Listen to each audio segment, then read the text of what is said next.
চলছে হিন্দু ধর্মাবলম্বীদের ধর্মীয় শোভাযাত্রা। পুলিশি নিরাপত্তায় শত শত হিন্দু ঐতিহাসিক রীতি পালন করছেন। প্রায় 1.5 মাইল দীর্ঘ এই শোভাযাত্রার জন্য সাময়িকভাবে বন্ধ হয়ে যায় কেরালার ব্যস্ততম এয়ারপোর্টের বিমান চলাচল। অন্যদিকে ভারত জুড়ে চলছে মাদ্রাসা ভাঙা ও সিলগালা করার যজ্ঞ। ওয়াকফ আইনের সাম্প্রতিক সংশোধনীর আলোকে পান্না জেলার এই পুরনো মাদ্রাসা ভেঙে ফেলা হচ্ছে প্রশাসনের উপস্থিতিতেই। ধর্মীয় বৈষম্যের এমন ঘৃণ্য নজির হয়তো বিশ্বের আর কোনো দেশে দেখা যায় না। ভারতে মুসলিমদের হয়রানি, গ্রেফতার, বাড়িঘর তল্লাশি এখন নিত্যদিনের ঘটনায় পরিণত হয়েছে। দেশটির ক্ষমতাসীন নেতাদের মুসলিম বিদ্বেষমূলক আচরণের জেরে এখন সবচেয়ে উদ্বিগ্ন মুসলিম নারীরা।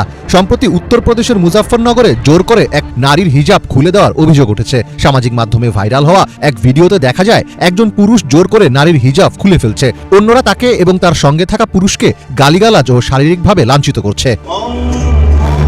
গত কয়েক সপ্তাহে উত্তরাখণ্ড জুড়ে কমপক্ষে 170টি মাদ্রাসা সিলগালা করে দেওয়া হয়েছে। দাবি করা হচ্ছে পরিদর্শনকালে যেসব মাদ্রাসা অনিবন্ধিত পাওয়া গেছে সেগুলোকে কঠোর পদক্ষেপের মাধ্যমে সিল করে দেওয়া হচ্ছে। গত 26শে মার্চ উত্তরাখণ্ড সরকার জানায় তারা রাজ্য জুড়ে সিল করে দেওয়া অবৈধ মাদ্রাসাগুলোর তহবিল তদন্ত করবে এবং এই বিষয়ে একটি প্রতিবেদন সরাসরি মুখ্যমন্ত্রীর কার্যালয়ে জমা দেওয়া হবে। ওয়াকফ সংশোধনী আইনের বিরুদ্ধে বিক্ষোভে উত্তাল হয়ে উঠছে ভারতের আসাম ও পশ্চিমবঙ্গ রাজ্য। সোমবার আসামের কাছাড় এলাকায় এক বিক্ষোভ সমাবেশে আন্দোলনকারী ও পুলিশের মধ্যে সংঘর্ষের ঘটনা ঘটে। এতে সম্ভাব্য সহিংস পরিস্থিতি এড়াতে জেলা জুড়ে নিষেধাজ্ঞা আরোপ করেছে কাছাড় প্রশাসন।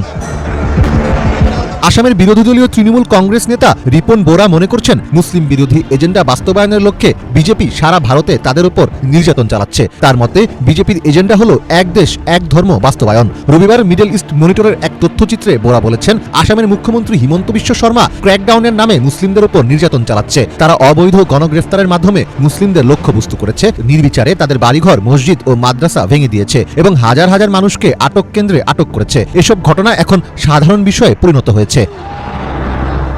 ভারতে মুসলিম বিদ্বেষ সর্বোচ্চ পর্যায়ে পৌঁছেছে উত্তরাখণ্ড রাজ্যে। রাজ্যটির নন্দনগড় এলাকায় সম্প্রতি এক সাম্প্রদায়িক সংঘর্ষের জেরে বসতবাড়ি ছেড়ে অন্যত্র যেতে বাধ্য হয়েছেন মুসলিমরা। পুলিশও সরাসরি জানিয়ে দিয়েছে তারা আর মুসলিমদের নিরাপত্তা দিতে পারবে না। সেখানে লড়াই করে টিকে আছে শুধু একটি মুসলিম পরিবার।